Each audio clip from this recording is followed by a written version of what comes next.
Our first speaker of the night has been a good friend of EarQ for many, many years. I'm humbled by the support he's given us, the friendship he's provided me with.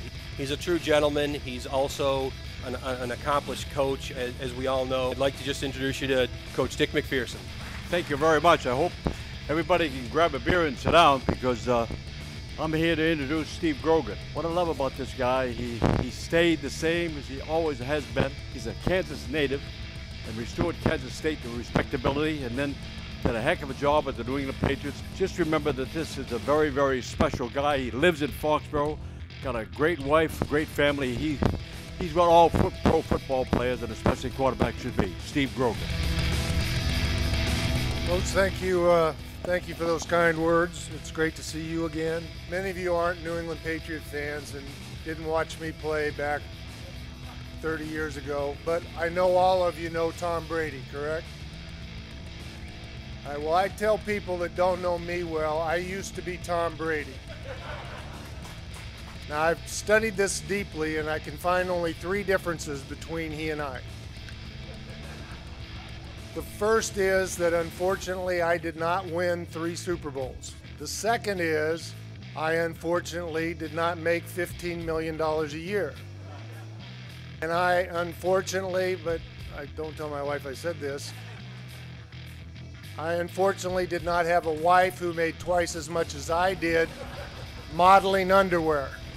So other than those 3 things, we're pretty similar.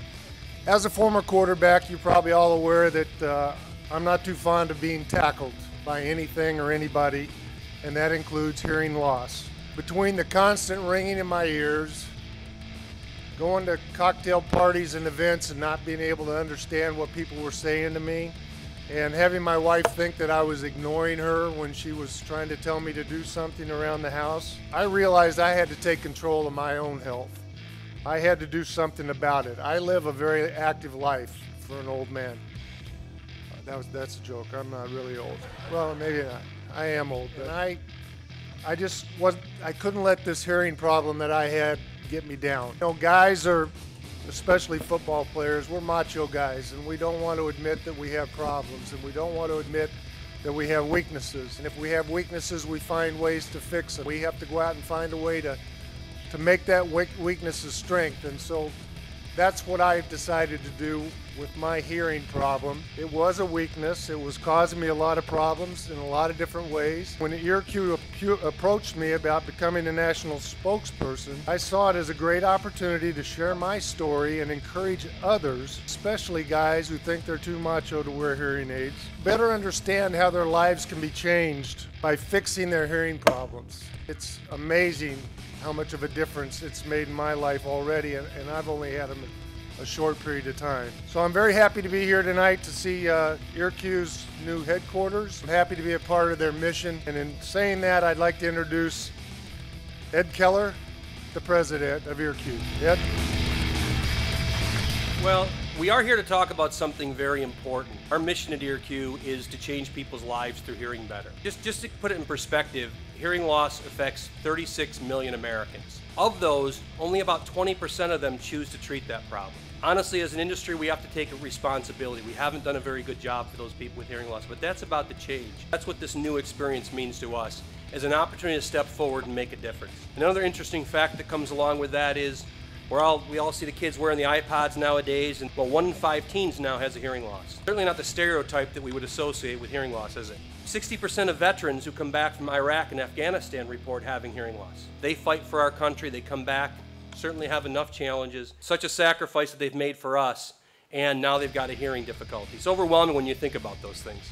Think about someone that you know who has hearing difficulty. We need someone to push them to take that next step. And that's what we're really about here. Moving into this new building, we had to figure out what defines us. This wasn't simply moving boxes and putting desks up. This was a time to reinvent ourselves. So we identified 3 pillars that define us as a company: innovation, awareness, and advocacy. Innovation is traditionally associated with technology. That's not what it really means. Innovation is innovative thinking when it comes to what we're doing every day. If we're going to change the minds of 30 million Americans, we've got to change our habits. We've got to change our message. And that's what innovative thinking is about. If we're truly going to make that change, We have to create innovations every day. We haven't thought of the ideas yet that will truly make a difference for those millions of Americans that we can change their lives. Awareness.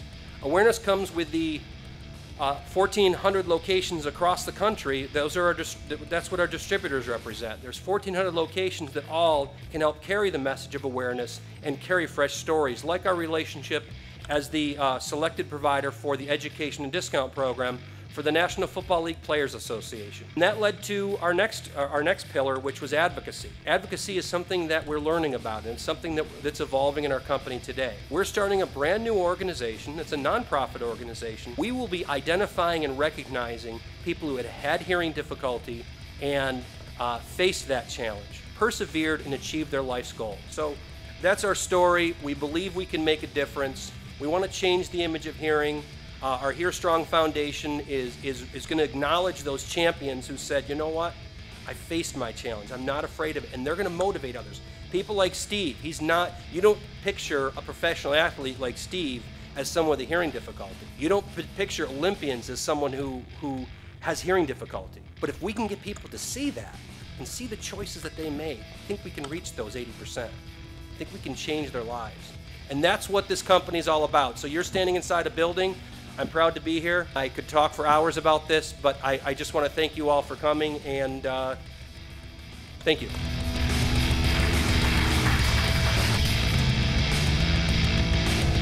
It's just an honor and a pleasure to be here. Today is the best day of my life, and tomorrow has got to be better. Hearing is a part of the quality of life that we enjoy, the ability to hear, and we really don't take that lightly, Mac. Today I want to welcome all of you to the grand opening of EarQ headquarters.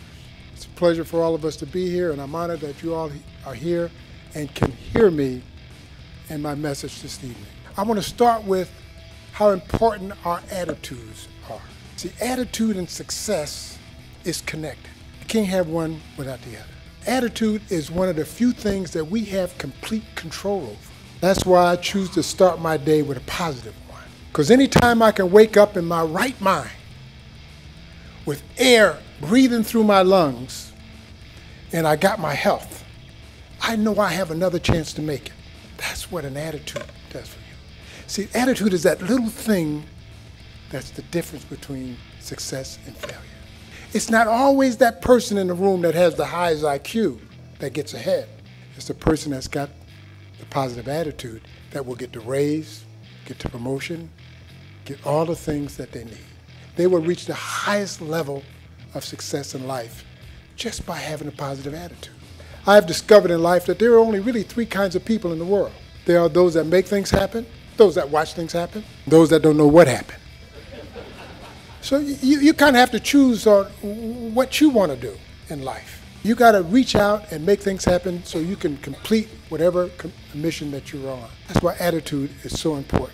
Sometimes you have to take the road that is less traveled. Ed Keller has taken the road that is less traveled. He has started a business in a very, very challenging economy. It's very difficult.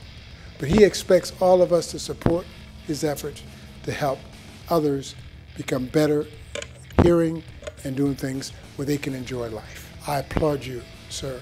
You too are a Hall of Famer.